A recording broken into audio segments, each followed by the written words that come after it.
I think they might have discovered the next potential Pearl Harbor. The cause of the shutdown was a lack of communication. One of the problems with having an administration that is just filled with feckless morons, people who want to be a tough guy, people who want to be in charge, people who don't want to provide transparency, is the fact that we end up in a situation like we had just minutes ago, where there's all this uncertainty around the shutting down of the airspace around El Paso, Texas, the airport. It's a failure of media, largely conservative media. It's a failure of, obviously, the Trump administration to have people fearing that we might be at war with Mexico, that we might be being invaded by the cartel, or that Donald Trump is invading Mexico to counter cartel activity, as is the obsession of Stephen Miller, the shadow president of the United States. Let me start with this, though. This little ditty, this aviation expert, Mike Boyd on Fox News, who's without any information whatsoever broadcasting his opinion that he thinks we just discovered like it's an uninhabited island in the 1300s, that we discovered the next potential Pearl Harbor. Can you give us some scenarios where this may be necessary to close airspace for this duration? This is what should have happened before Pearl Harbor. You don't shut down an entire airport and a city. We're not talking Mexico now. For 10 days for security reasons, unless we are at war. I'm sorry. This is major something where they're going to have, starting tomorrow or to now, right now, they're going to be doing a sweep through El Paso to find out why they're doing this. We could be looking at a drone sweep. We could be looking at man-pads. But I don't know who that congresswoman was you just quoted, but she really needs to get her head together, because you don't shut down a whole city for 10 days unless it's a major, major security threat, like a military threat. Remember, we got cartels south of El Paso that are basically just uniformed thugs. And we have a president who has been shutting down their revenue over the last several months. So, look, this is not minor. This is something major. There's something in El Paso, in Santa Teresa, or places like that, in that area, that is a threat, and they're going to try to track it down. What I'm saying is, I think they might have discovered the next potential Pearl Harbor. It is this kind of irresponsibility that causes people trauma, emotional, psychic damage. Issues of, are we being invaded? Is my family safe? Am I safe? What measures and protections do I need to put in place to ensure that I'm not killed by some kind of a cartel drone or by an errant rocket fired by the feckless Donald Trump administration? This is why we need sober-minded, good and decent leaders who aren't obsessed with their image, aren't obsessed with anything other than what their job is. That is the thing they need to be obsessed with. Now, the accurate information here, this is reporting from the New York Times. Officials blame drone incursion for El Paso airport shutdown.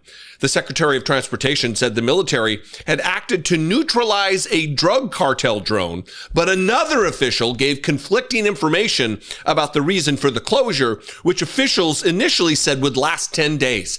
10 days of shutting down the airspace in and around El Paso, Texas. 10 days. I don't believe airspace was shut down after 9/11 for 10 full days. This is not knowing how to do their job. And instead of quelling fears, suppressing the fears of the American people, they ratchet them up. This is more about what exactly is going on. And then I'm going to give you an example at the end of how reporting should be done in moments of uncertainty. Certainly not how Fox News did it. I'll show you a clip from MS Now. More from the New York Times, though. Sean Duffy, the Secretary of Transportation, said Mexican cartel drones breached U.S. airspace, prompting the temporary closure of airspace over El Paso. Even if that is true, even if we are to take him at his word, and we are certainly not to take him at his word, Sean Duffy is unqualified. He is just a bootlicker for Donald Trump. He's just going to give you the propaganda line, not the truth. So he's not to be trusted. But even if that were true, how does that justify incursion, a Mexican cartel drone crossing the border briefly, or even for a sustained amount of time? How does it justify closing down the airspace of an airport in an American city for 10 days for a week and a half? Come on. Another person familiar with the situation had described the cause of the shutdown as a test of anti-drone technology. It is unclear if the closure was directly related to the presence of drones or how the technology was deployed. Initially, the agency cited special security reasons late Tuesday night, halting all flights to and from El Paso International Airport for 10 days and isolating a major American metropolitan area from air travel. The closure, which appeared to surprise state and local officials, went into effect at 11:30 p.m. local time on Tuesday and was lifted a little before 7 a.m. on Wednesday. Quote, "There is no threat to commercial aviation," the agency said on social media. "All flights will resume as normal." If there's no threat to commercial aviation, then why, pray tell, shut down the airspace for 10 days in and around the airport? These are questions that we need answers to, but are not being readily provided because of the fact that they are arrogant and don't want to provide any transparency whatsoever. Just trust us that we're doing the right thing. Trust us as we're doing the right thing, as roving masked bandits execute American citizens in the streets. Representative Veronica Escobar, an El Paso Democrat, pushed back on the drone explanation given by the Trump administration, saying at a news conference it was, quote, "not the information that we in Congress have been told." She added, "There was not a threat, which is why the FAA lifted the restriction so quickly. The information coming from the administration does not add up." Of course, it does not add up. They are liars. They are bad liars. They're bad at their jobs. They're propagandists. Three more paragraphs here, two very short. The shutdown took many local officials by surprise. When reached by phone early Wednesday, Representative Joaquin Castro, a Democrat who represents San Antonio, said he did not know more about it. Vincent Perez, a Texas state representative from El Paso, was similarly unsure. Quote, "I have never heard of an American airspace being shut down for 10 days absent a major emergency," Mr. Perez said. And then, of course, the airport said in a statement that the restriction had been issued on short notice. Short of notice, short of expertise, short of responsibility. Absolutely. But you've got partners in crime, partners in propaganda like Fox News, who puts on the Mike Boyd aviation expert talking about Pearl Harbor, when what they should do in moments of uncertainty are deal with the coverage like this from this morning on MS Now. Now, a congressional official with knowledge of the matter is telling MS Now the cause of the shutdown was a lack of communication between the Pentagon and the FAA. The official told us the FAA and DOD are, quote, "not in clear communications with each other." Going on to say, FAA shut down because of their concerns about DOD counter-drone activity in the area. DOD says that isn't necessary. The two need to talk and get on the same page. As for the reason behind all of this, a congressional official is telling MS Now the U.S. military was planning to test a high-energy laser that could be used against drones, that was going to be tested at a military base in the El Paso area. The source said that the FAA shut down the airspace due to safety concerns. And that gives us plenty of reason to have a little bit more understanding of why they are so feckless, why they're trying to cover their tracks right now. It's because of critical communication lines that need to be had between the FAA and the military. Donald Trump wasn't in office for just a few hours when 67 or so, maybe 69 people perished in the Potomac River here in Washington, D.C., when a military helicopter collided with a commercial vehicle. There are real consequences to the fecklessness, to the irresponsibility, to the lack of ability to do the job. And here we are. What do you think? I'd love to hear from you. If you are in El Paso, what was the mood on the ground? You can comment below. This is the most disturbing arrest that we've had here. He is a backgrounder for ICE. More crimes, more arrests of ICE employees out of the same singular police department in Minnesota. The Bloomington Police Department, again, you'll remember just a couple of months ago, they arrested an ICE administrative employee for trying to procure a minor for sexual relations. And now there's another one. Remember this headline: ICE employee caught in Bloomington sting charged with trying to coerce minor. That was in November. This is one, look, and I don't want to beat a dead horse here. I mean, it's kind of what I do, but this is one singular police department that is already arrested, caught up in sex work stings and child sex ring stings. 2 different ICE agents in a tiny municipality.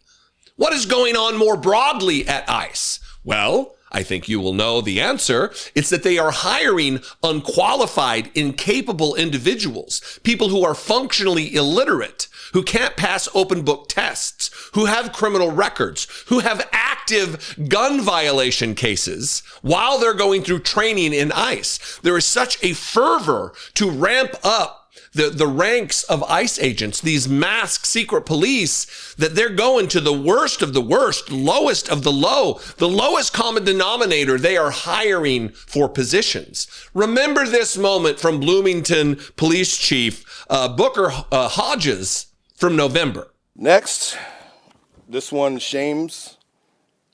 This is a tragedy in many respects, but people at the Department of Homeland Security, I know there are great people there that come to work every single day and do their jobs and do it admirably. Unfortunately, Mr.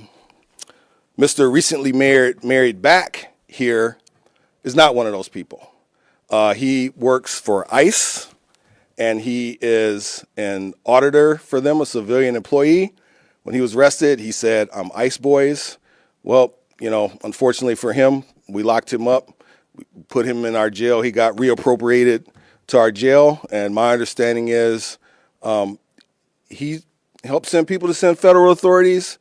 I think he's going to see some federal authorities because I think the feds are going to take this case. So I'm going to close on this, and I'll take questions. And again, it's not just that guy. This is from KSTP. Federal employee who did background checks for ICE arrested in Bloomington sex sting. A federal employee who police say conducted background checks for U.S. Immigration and Customs Enforcement and other government agencies was arrested last week in a Bloomington prostitution sting. Bloomington Police Chief Booker Hodges said Department of Defense contractor Brashad Johnson, 36, of Maple Grove, was one of 30 suspects arrested as part of an undercover operation targeting people seeking to pay for sex. Quote, "This is the most disturbing arrest that we've had here," Hodges said of Johnson during a news conference on Tuesday. He's a backgrounder for ICE, Homeland Security, and federal agencies. So when you're getting your security clearance, this is one of the guys that does your backgrounds, which is kind of scary. Kind of scary indeed. And look, this isn't the most serious crime. The problem lies in the fact that they say one thing and they do another. They project one thing, one morally righteous object of their attention, which is to get the worst of the worst criminals out. And then they hire criminals. They hire sex criminals, alleged sex criminals. They want the makeup of ICE, of the employees of ICE, to represent that of the Donald Trump White House. So many sexual predators, so many convicted felons. It's what you get when you elect the worst of the worst. He, in turn, places around him others who look like him. Not outwardly, but they look like him. They have the same values as him, which is to say none. Now,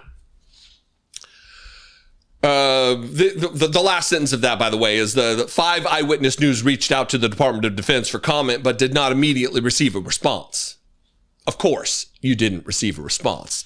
Here is that same, again, this does need to be beaten like a dead horse here, that this tiny little municipality has now arrested 2 ICE agents. Here is the same Booker Hodges that you just watched with the guy trying to get a minor to have sex with him, talking about this particular ICE employee that they also arrested. Mr.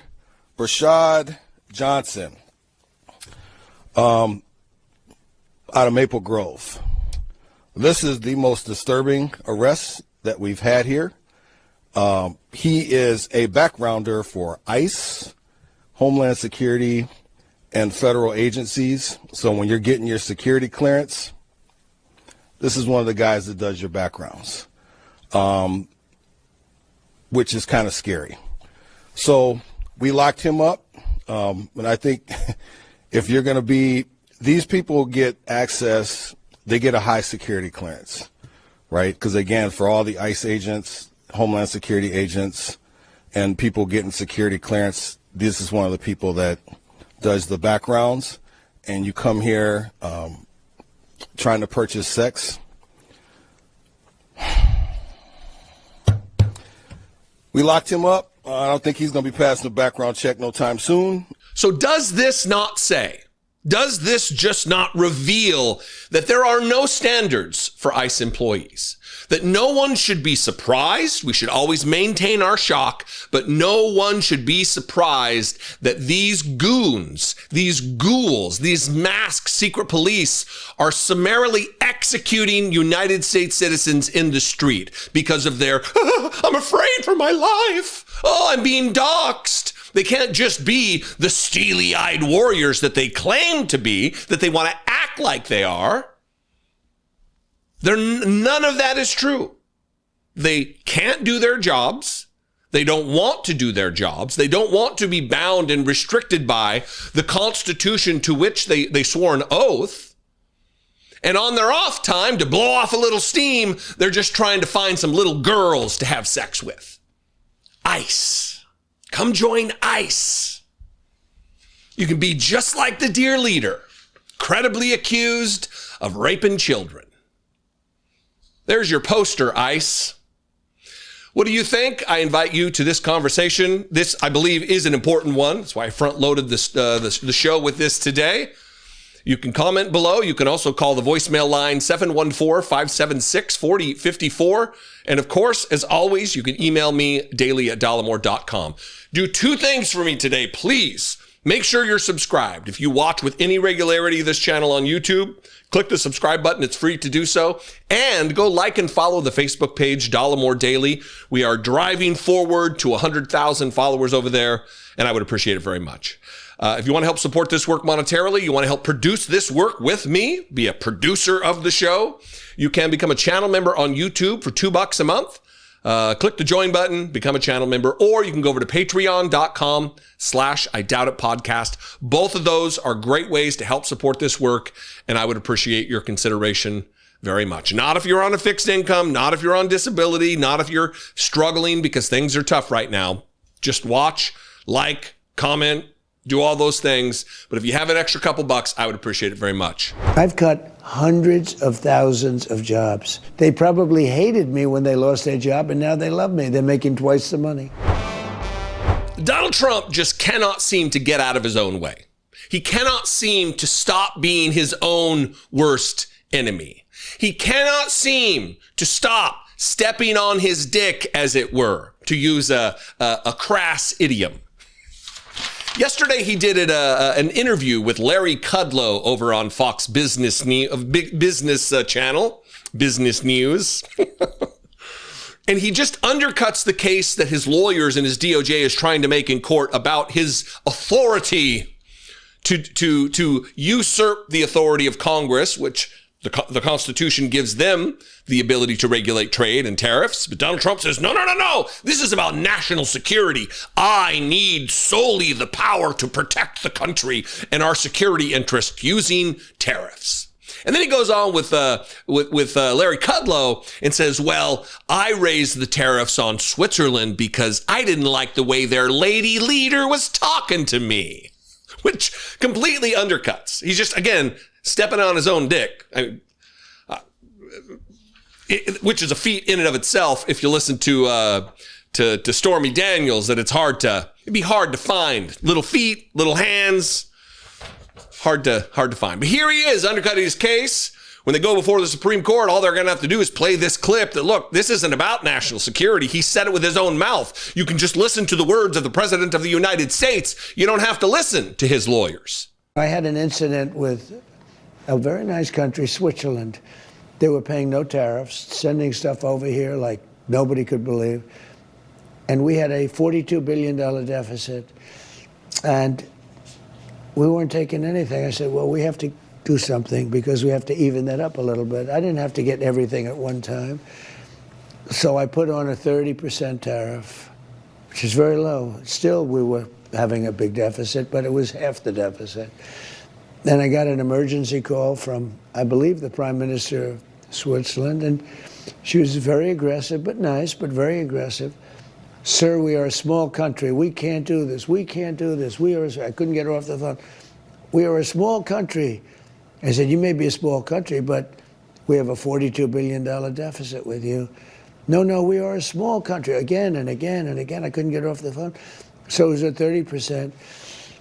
And I didn't really like the way she talked to us. And so instead of giving her a reduction, I raised it to 39%. And then I got inundated by people from Switzerland, and I figured, you know what, we'll do something that's a little bit more palatable, at least now. But I realized that all these, Switzerland you think of as, ultra chic, ultra perfect, they're not. They're only that way because we allow them to rip us off and make all this money.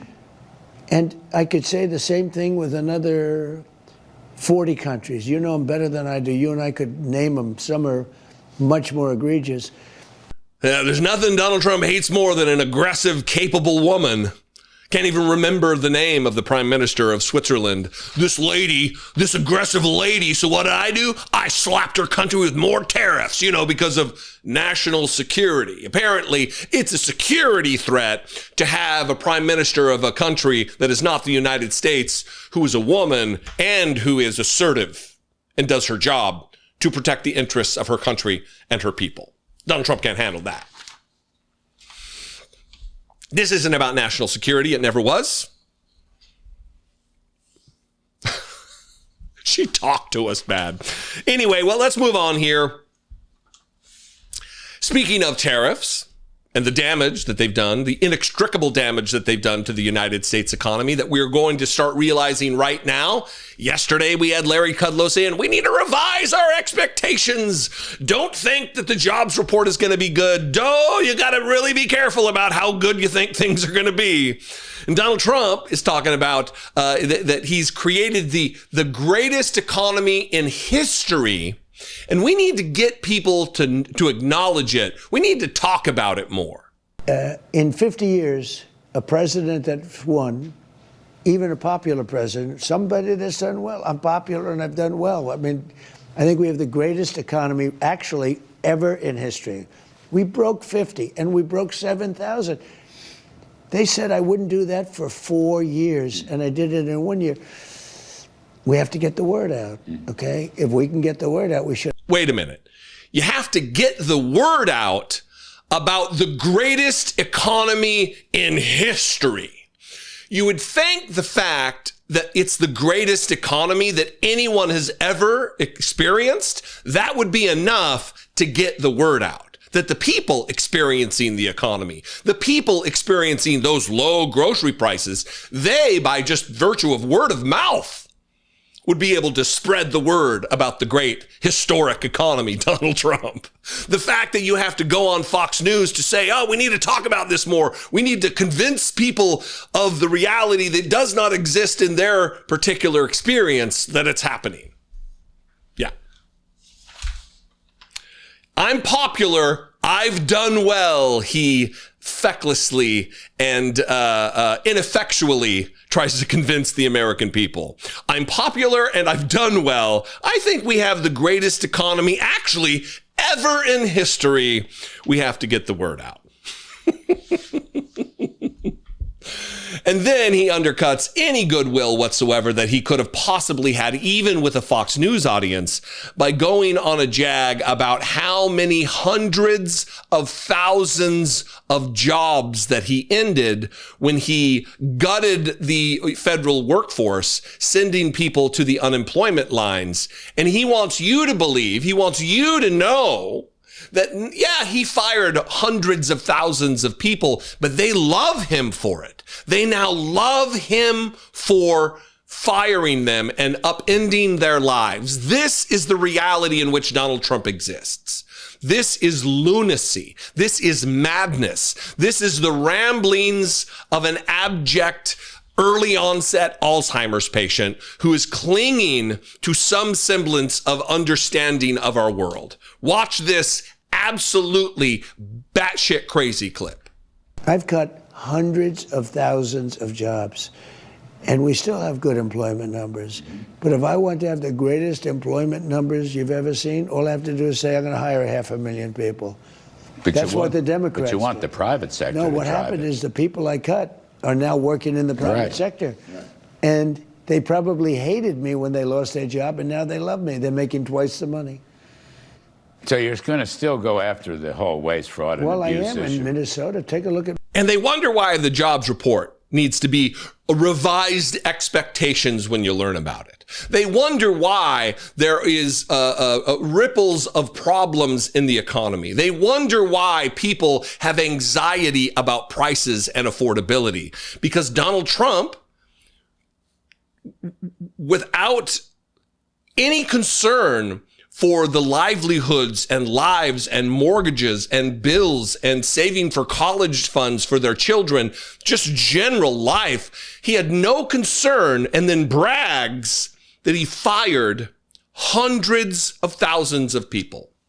I've cut hundreds of thousands of jobs, says the man who wants to brag about the jobs report when it comes out. Who is this appealing to?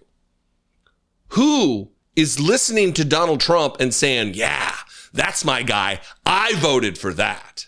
I can tell you, it's the most inside the cult member that there is. There's no independents who are thinking that. There's certainly no Democrats thinking that. I mean, outside of your onesies and twosies from a polling perspective. But largely, the American people sees the writing on the wall. And you're seeing this in election after election after election, special election, Miami, the Texas. Many elections have taken place across the country that were ruby red districts, ruby red, and are turning blue, straight up blue, not even purple. Like there are progressives being elected to office to counter what is taking place. Even Republicans see this. It's a remarkable thing that Donald Trump would sit for an interview and not be prepped, not be ready to have any strategy related to how he's going to answer these questions at all. It just spills out of his stupid head. His empty brain, whatever thought is banging around in there, he just opens up his mouth and lets it fly. Anyway, what do you think? I invite you to this conversation. Let's have it in the comments below the video. This could be much worse than the Janet Jackson wardrobe malfunction. Let's put it that way. But at least that was a malfunction. I mean, this was apparently intentional. This was intentional, yes. Republicans are not interested in investigating Donald Trump, whose name is mentioned more than 1 million times in the unredacted Epstein files. Republicans have no interest in investigating the executions of Renee Good, of Alex Preddy. They have no interest in investigating the disappearance and the brutality of the mass secret police force, Donald Trump's Gestapo, ICE. No interest in investigating. No interest in investigating Donald Trump's rampant corruption and self-dealing in violating the Emoluments Clause of the Constitution, taking hundreds of millions of dollars from foreign nationals, foreign governments into his crypto scam. No interest in that. But you know what they do have an interest in investigating? Bad Bunny. These morons are still obsessed with the NFL Super Bowl halftime show that an American citizen, Bad Bunny from Puerto Rico, spoke Spanish, sang in Spanish, performed in Spanish, and that needs to be investigated because of the terrorism of his words, says Mark Alford on Real America's Voice, not fake America. Not Los Angeles, where tens of millions of people live in that metropolitan area. Not New York City. That's not real America. Real America is a county like I grew up in that is fewer than 10,000 people. That's real America. Get a load of this goof, Mark Alford, promising an investigation with a lot of caveats. All of the wiggle words really are doing a lot of carrying of water for his point. Let's shift over to the Bad Bunny, bad performance of the Super Bowl halftime. We are still investigating this. There's a lot of information that has come out about the lyrics. I saw the halftime show, and we're switching back and forth with the TPUSA halftime show. The lyrics, from what we have seen from Bad Bunny, are very disturbing. And if it holds true that I don't speak fluent Spanish, okay? I know how to ask where the bathroom is, but these lyrics, if it is true what was said on national television, we have a lot of questions for the entities that broadcast this, and we'll be talking with Brendan Carr from the SEC about this. But this could be much worse than the Janet Jackson wardrobe malfunction. Let's put it that way. But at least that was a malfunction. I mean, this was apparently intentional. This was intentional, yes. Yeah, and they could not have said this were it in English. So just the fact that we're at a place in our country where we had a fully not understandable halftime show to English-speaking people, which is the language of this country, by the way, and that it is that grotesque is just really disturbing. And here's the ironic part, Dr. Gina. Yeah. The NFL purposely wanted a Hispanic star basically to perform at halftime because they're trying to attract more of a Latin America audience. And this is what they delivered. Yeah, trying to pull them away from the football that they call, that we call soccer. Right? Yeah. I don't think this was a good move, though. Maybe check the words before you let him sing the song. Congressman Mark Alford, though, always on top of it. Thank you so much for being here. These people, unbelievable. We're still investigating this. What investigation have you done, you culture war dipshit, Mark Alford? What investigation will be done? Are you going to have congressional hearings because a dude spoke Spanish during a halftime show at a private event? Is that what you intend to do? There's a lot of information that has come out about the lyrics. I'm not going to tell you what all of this information is that I'm talking about, but there's a lot of information. I don't speak Spanish. I mean, I can ask where the bathroom is. These people who claim that English is the official language of the United States, it's not. Donald Trump signed an executive order. It doesn't make it law. Donald Trump can't proclaim as president, as dictator, as the dear leader, that all of a sudden English is the primary and official language of the country. But these people who want it to be the official language are up in arms because of something that was said in a foreign language that shouldn't even matter to them. I mean, even Donald Trump the other day on Monday, or the evening of the Super Bowl on Sunday, said that no one understands what he's saying.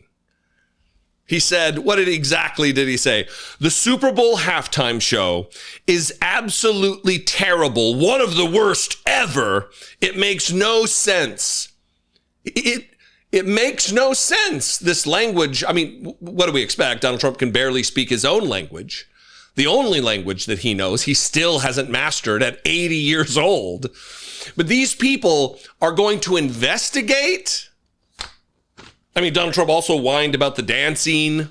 What are the kids going to say when they see people dancing? What are you going to investigate, Mark Alford? That together we are America Does that warrant a congressional investigation? A criminal, maybe, investigation? That there is the only thing more powerful than hate is love. Oh my God, get the investigators in here. Get the FBI quick. Together, we are America. We must investigate this. Get ICE in here. They'll do the investigating. At the end of a barrel of a gun. Republicans do not, listen, if you needed any more reminders, which I don't think you do, Republicans are not interested in governing. They are not interested in making your life better or easier using the weight and the power of the United States government and we the people, the resources of we the people. They have no interest in that. What they do have an interest in is making a white ethno-state that only speaks English. And oh my God, my ears, I have a right to not hear a foreign language. Oh, I have a right to not listen to languages that aren't English. If we're going to be investigating things, Mark Alford, we should be investigating Donald Trump and the accusations, the many accusations that have come in that are credible, that he raped children. His name is mentioned more than 1 million times in the unredacted Epstein files. How about a little investigation about that? How about a little investigation about the $400 million Qatari gift of a jet to Donald Trump? How about the crypto sky? I mean, how about the execution squads? How about the mass secret police? How about the corruption and the self-dealing? How about that, brother? Not Spanish. Anyway, again, this is what is a substitute for leadership in the Republican Party. And they all applaud each other. They're slapping each other on the back like, good job, bro. You really got him.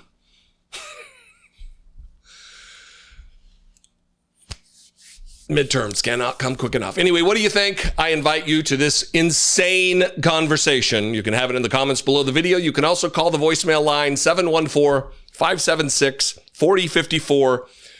And of course, as always, you can email me daily@dollemore.com. I love and appreciate you very much. Good Lord. Is this the worst timeline? Do this. If you're still here, it means you watch most of the video. That's awesome. Thank you. But you can be part of the very few who participate in this portion. Tell me below if this is the worst timeline or which timeline is in fact the worst if this is not the worst. I love and appreciate you very much. Thanks for playing my little reindeer games. You have used your power to perpetrate great evil. I have no respect for the inheritors of the clanhood and the slave patrol. I have long been an advocate for more aggression in government, more aggression from Democrats when dealing with these fascists, especially in ICE.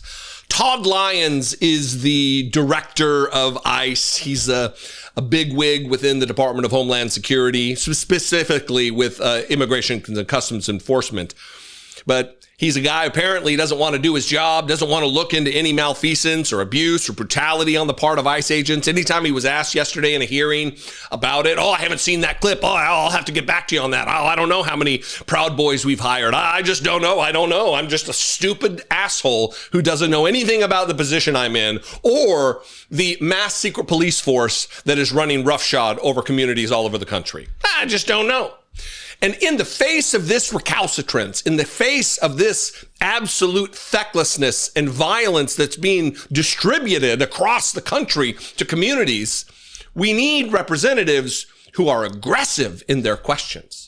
We need representatives who aren't going to just toe the line and do the old political order thing that I've talked about and criticized so much. My good friend across the aisle and treating you with due deference and respect. And we must not get out of order. We have to treat each other. That doesn't exist anymore. And there were many yesterday, many occasions that I was proud to be a Democrat in, proud of the people who asked the questions. I'm only going to play two for you here. One is Delia Ramirez and the other is Dan Goldman. I think we'll start with Dan Goldman. where he is absolutely just holding Todd Lyons' feet to the fire about the fact that you can't call us Gestapo because that'll make us act like Gestapo. If you're going to complain about the brutality and the murder and the executions, more murders will follow. And Dan Goldman did not mince words. This is the kind of aggressiveness we need in this moment. It will provide results. Doing it the old way didn't work then. It's certainly not going to work now. Watch this first clip, and then we'll move on to Delia Ramirez. I'm saving the best for last. That's why I'm doing it, because it's a real good one. Watch this. You said in your opening statement that references to ICE as the Gestapo or the secret police encourages threats against ICE agents. 100%. The problem is you have it backwards, sir. People are simply making valid observations about your tactics, which are un-American and outright fascist. So I have a simple suggestion. If you don't want to be called a fascist regime or secret police, then stop acting like one. But people are simply just observing what they are seeing. And that's why people are making those comments. Now, I was a prosecutor for 10 years, prosecuted mob bosses, organized crime, violent criminals, the actual worst of the worst. Not a single criminal law enforcement agent that I worked with wore a mask to conceal their identity.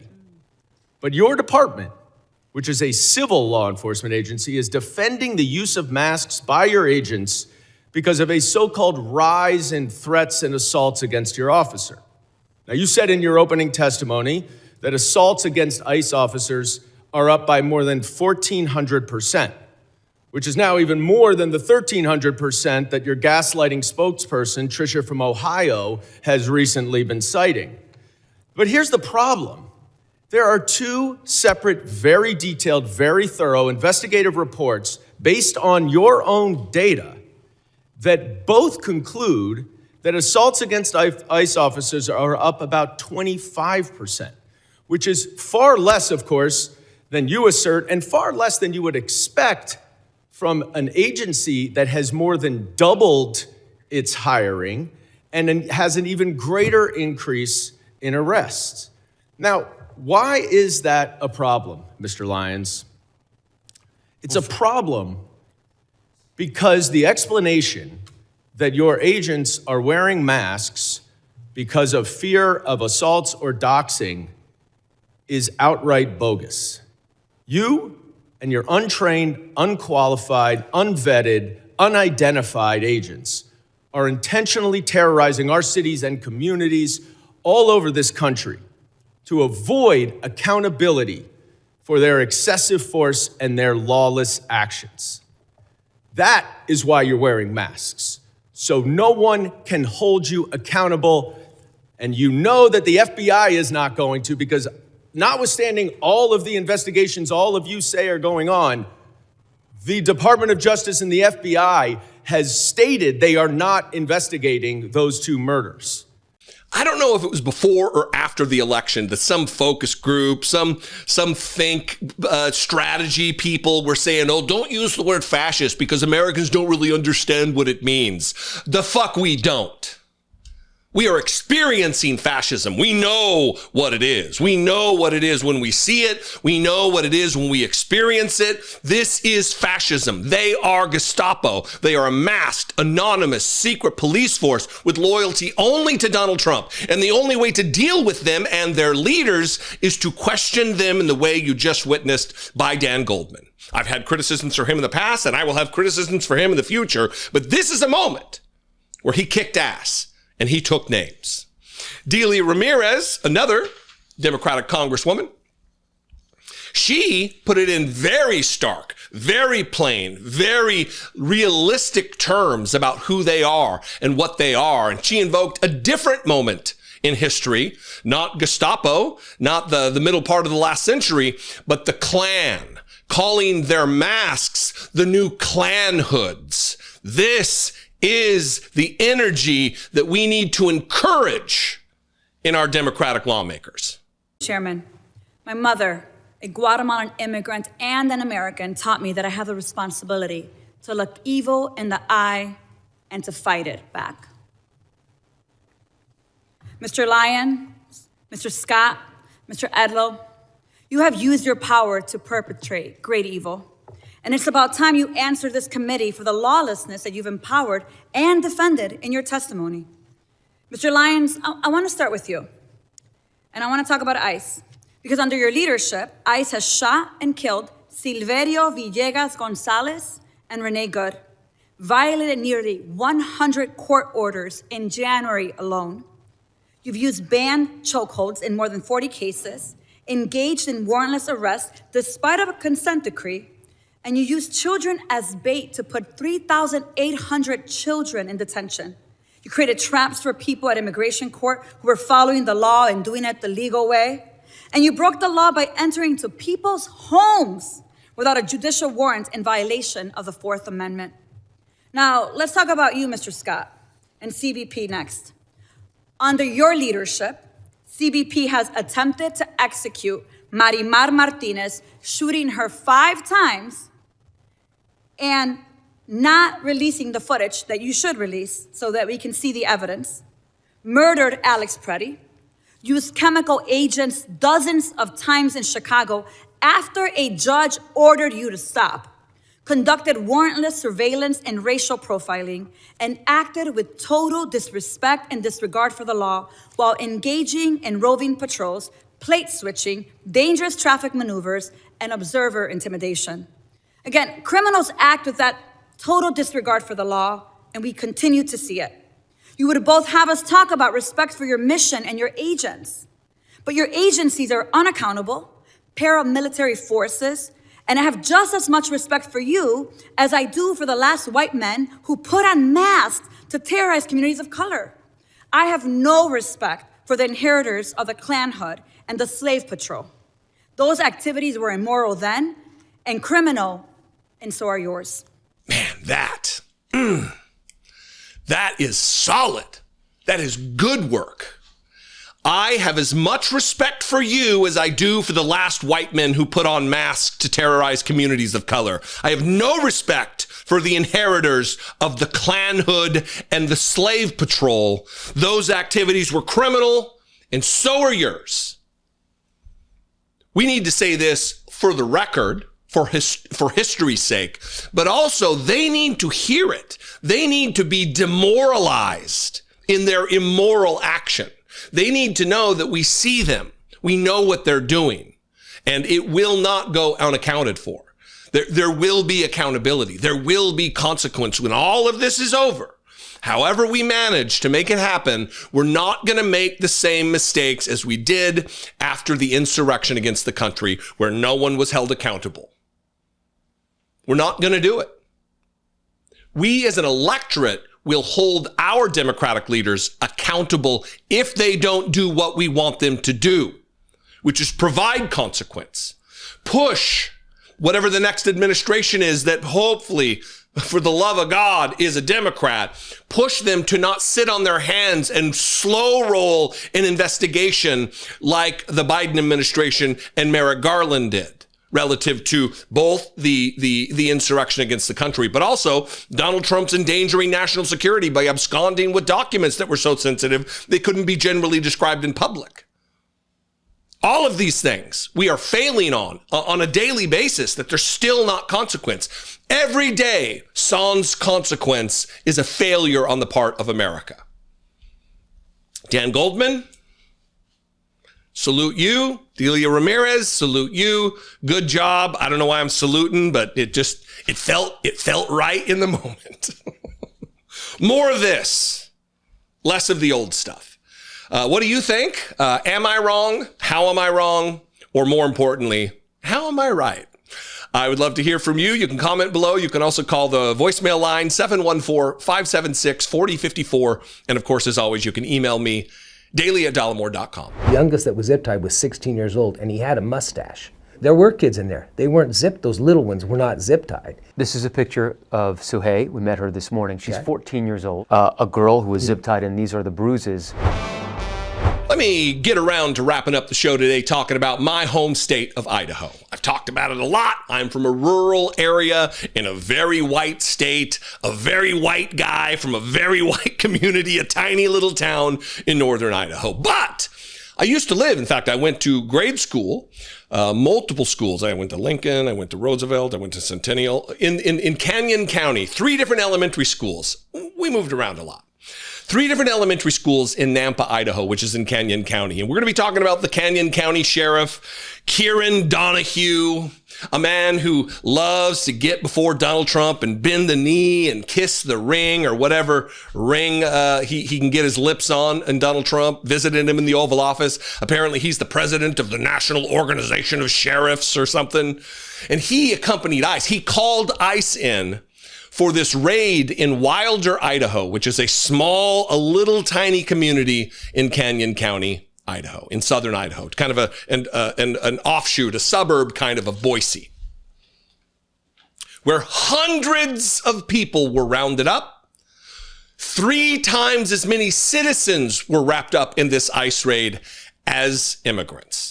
350, I believe the number is, American citizens were wrapped up in this raid where 5 arrests, 5 people are being charged, not with immigration offenses, but because they were at a horse race and there was gambling. 5 people in this phony bullshit are now caught up in an ICE thing. This is what ICE is doing. This is not about the worst of the worst. This is about terrorizing communities of color in states from Minnesota to Louisiana, to California, to Illinois, and to Idaho. And it's the white power structure that is champing at the bit to secure white supremacy as the order under color of law, including this dipshit sheriff from Canyon County, Idaho, Kieran Donahue. Watch this from CBS News. And I'm playing CBS News specifically because even the new MAGA CBS Evening News with Tony DeCoppel is calling this what it is and is alarmed by these details. Watch this. In another CBS News exclusive tonight, a question of tactics in the story of an immigration raid in rural Idaho. While allegedly focused on Mexican cartel activity, the raid in fact swept up more than 300 U.S. citizens along with 100 undocumented immigrants, just 5 of whom were later arrested on gambling charges. In the process, children as young as 14 were zip-tied and questioned on their immigration status. Here's Chief Correspondent Matt Gutman. When about 200 armed agents stormed this horse racing event in rural Idaho, Annabelle Romero says she had no idea who they were. All I'm asking is for clarification. Who are you? Why am I being detained? And their response? The response, I'm going to blow your head off. Canyon County Sheriff Kieran Donahue was there on horseback. So this was a very, very large-scale operation, maybe the largest I've ever been involved with. The sheriff says nearly 500 people were at the October 19th event, 375 of them U.S. citizens or legal residents, including some 60 children. The sheriff says the event was linked to Mexican cartel activity and asked ICE to join. But so far, only 5 people have been arrested for nonviolent illegal gambling. In a lawsuit filed tonight, the ACLU is accusing Donahue and the federal government of using excessive force, including against children. Law enforcement should not be zip tying children. They have done long-lasting damage to children. Can you show me, Sohei, where you had bruises? I had bruises all right here along both wrists. Romero and her 14-year-old daughter, Suhei, both U.S. citizens, said agents herded them along with Romero's 2 younger children to the racetrack. Was it scary, you two? There, officers zip-tied Suhei, that's her 8-year-old sister, by her side. I'm just like there crying, like I'm struggling to breathe, like I can't even get words out. With her hands bound behind her back, Romero says she was unable to console her daughter. I can't hug her, I can't hold her because you guys won't let me go, and like she's only 14. In an email, the Department of Homeland Security first told CBS News it was a conspiracy theory. In a second email, they denied ICE agents zip-tied children. The youngest that was zip-tied was 16 years old, and he had a mustache. There were kids in there. They weren't zipped. Those little ones were not zip-tied. This is a picture of Suhei. We met her this morning. She's 14 years old. Okay. She's I would say, a child.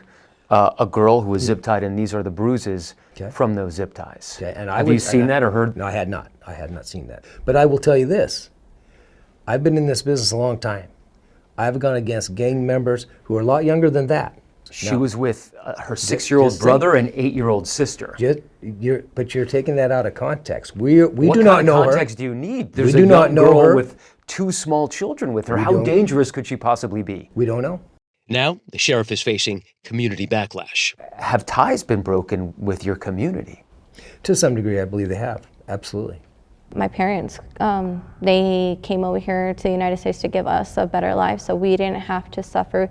And that day, I felt like our freedom was taken away from us. Matt Gutman, CBS News, Wilder, Idaho. So you send in more than 100 feds, an army of feds for this Mexican cartel. Oh, it's a serious thing. We need an army of utilities-clad, weapons of war, armed individuals to go in because it's the Mexican cartel and it's scary. And then what comes out of it?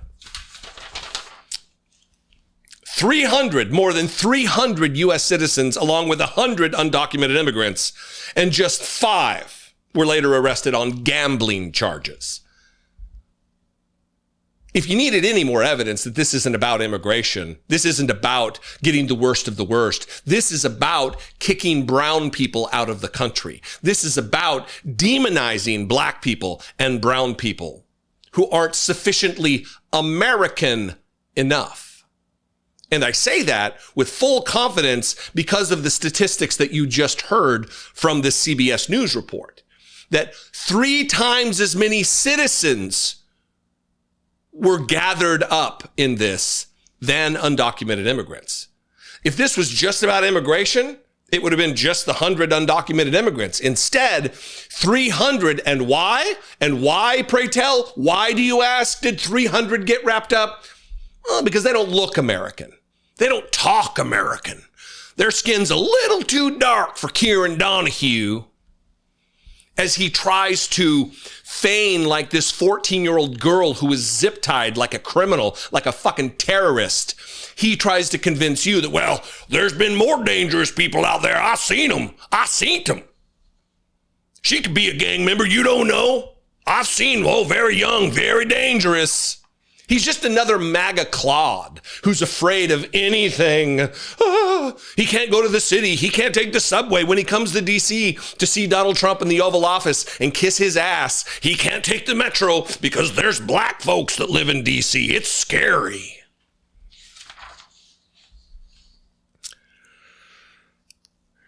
Do you believe this was about the Mexican cartel? Do you believe that?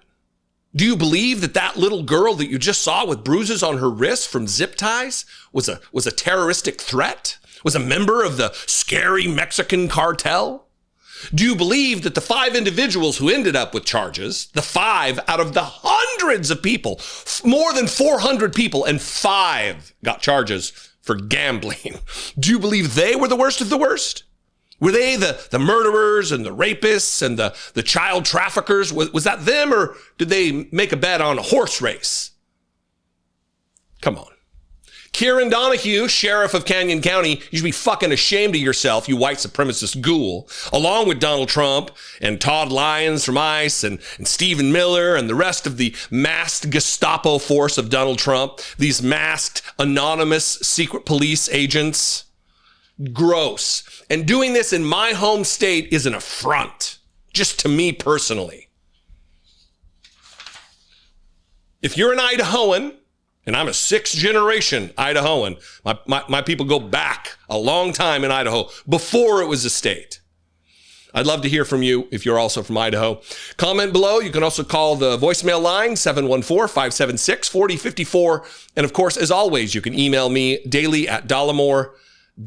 Also, what's with all the weird jewelry and shit, dude? What are you trying to look like? You're not Todd Lyons.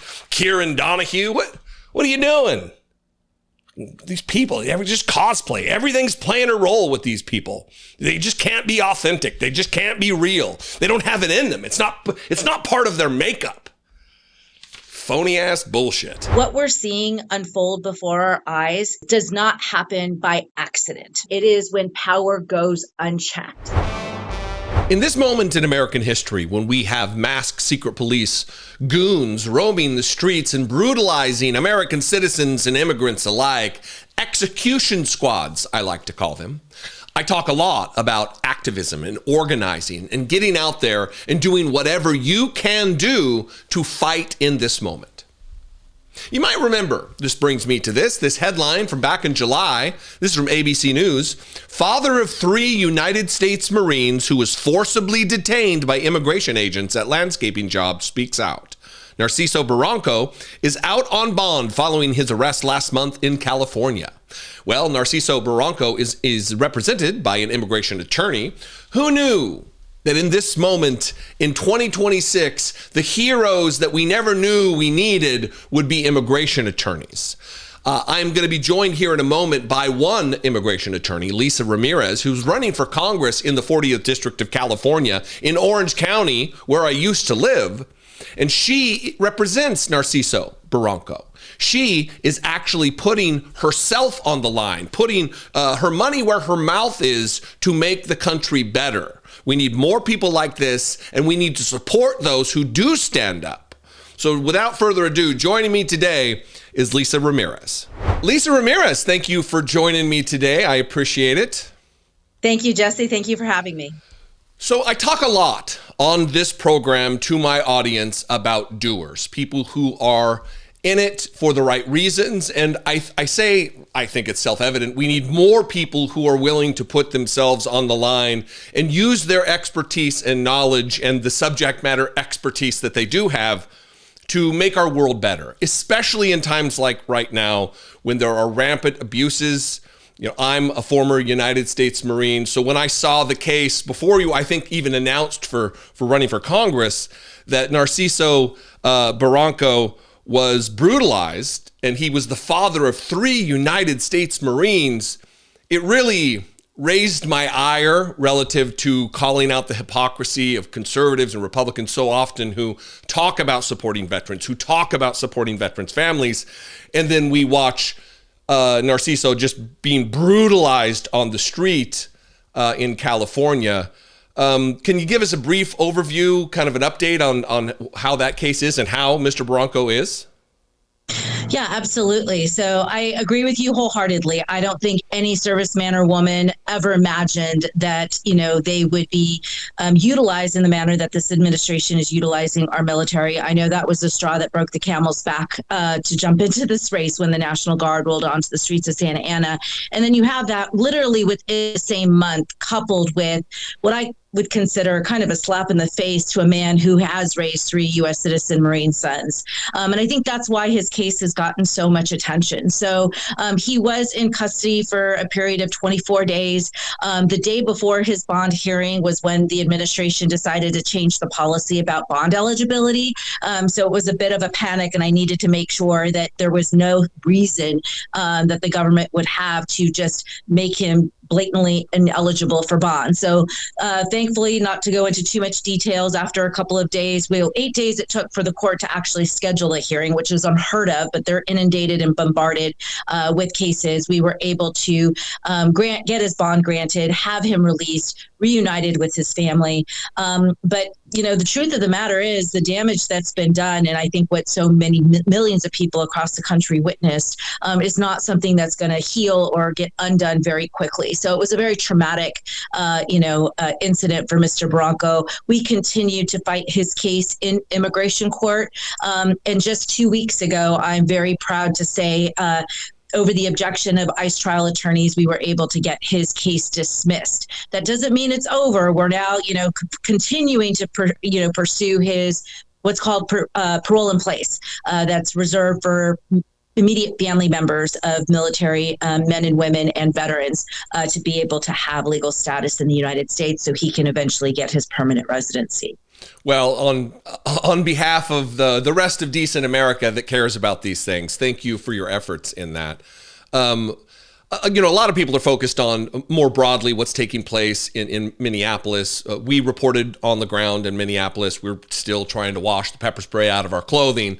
What are things like because the operation doesn't just exist in Minneapolis. What are things like on the ground in Orange County and Riverside, in the 40th District of California right now? Yeah, so I mean, every day, honestly, there's just policies that keep getting pushed down. I mean, I feel for the trial attorneys, I feel for judges, I feel for the ICE officers, the decent ICE officers, right, who are used to, following the rule of law, and they are being dictated what they can do, what they can't do. They're objecting to everything. They're reserving appeal on everything. I think word just came down yesterday that, immigration judges are being told that they are forbidden to terminate cases, even though that there's legal grounds for them to do so. So I think that's the reality that we're seeing across the country. That's behind the scenes that I don't think people see, on the, evening news. But it's just getting more and more difficult for individuals to avail themselves of their basic constitutional rights. It's just getting stripped in every way possible. Yeah, who knew in 2026 we'd be having such basic civics lessons in conversation about due process. And hopefully this is some kind of a wake-up moment for so many people who witness the degradation and just oppression of our rights, suppression of our constitutional rights. Was this particular thing with Mr. Barranco, was this kind of the inciting incident to get you to pull the trigger, so to speak, and announce your candidacy to run for Congress? Yeah, so it kind of was leading up to Mr. Barranco's case, because early on, I'm talking February of 2025, that's when we, as immigration lawyers, began to see the unlawful apprehensions. Clients of ours, lawful permanent residents, DACA recipients, people who had protections and status were being unlawfully apprehended. My girlfriend, Heidi Pumler, who is a Newport Beach employment lawyer, U.S. citizen, was apprehended in June, taking away due process, taking away bond. It was the horrific facilities like the Alligator Alcatraz. I wasn't able to access my clients and communicate with them, those that are detained. Congressmen and women did not have the oversight, whether at the local level, at the ICE holding facilities, or at least here in California in Adelante, which is the largest detention facility. Accumulation, I think, of those, what I would call erosion of our constitutional rights, just basic things that I think we all took for granted and thought that would be there forever. But again, the straw that broke the camel's back for me, coupled with what happened to Mr. Barranco, was when the National Guard rolled onto the streets of Santa Ana, and I had staff attorneys in the federal building that morning at interviews who were absolutely terrified. And at that moment, we knew, because we represent people who are fleeing authoritarian regimes, that we're dealing with something very different. And, with the ignoring of court orders, as a lawyer, I felt helpless. My hands were tied. What was I going to do to contribute to, kind of standing for and protecting these constitutional rights? And I kind of looked at this race, and for me, it was, so critical that we flip the seat. And I didn't think that there was a candidate in the race that could do that. And so I jumped in August.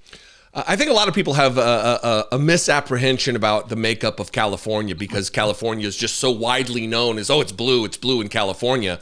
I myself lived in Orange County for over a decade in Costa Mesa. I was in the 48th with Dana Rohrabacher, and it's not. It is a conservative area in Orange County, and it's going to take everybody to get out there and vote for you if they do want to flip this seat from red to blue. Let me ask you this, specifically about running for Congress and kind of the makeup of Congress right now. There's a lot of people who are disappointed in the manner with which many in Congress are dealing with this whole entire issue of ICE, with funding and reforms and all of this. What would you do differently? What do you see as your role when you get in there as a freshman member of Congress to kind of be a guiding star on how we should be dealing with appropriating money for ICE and regulations relative to their behavior?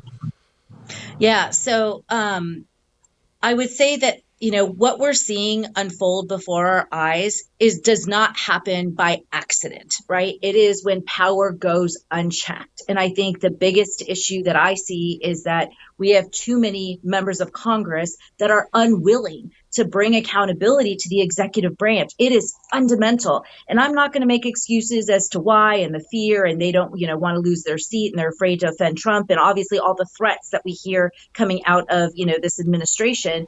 But regardless, I mean, they are there. I mean, like you referred to earlier, back in elementary school, we learned about the three branches of government. They're supposed to be checks and balances. They're supposed to be, keeping each other in check. And I think never did we ever imagine that how fragile our democracy really is. And we've got three branches of government really kind of working, hand in hand with each other on political reasons, not really on the basis of, the fundamental rule of the land, which is our Constitution.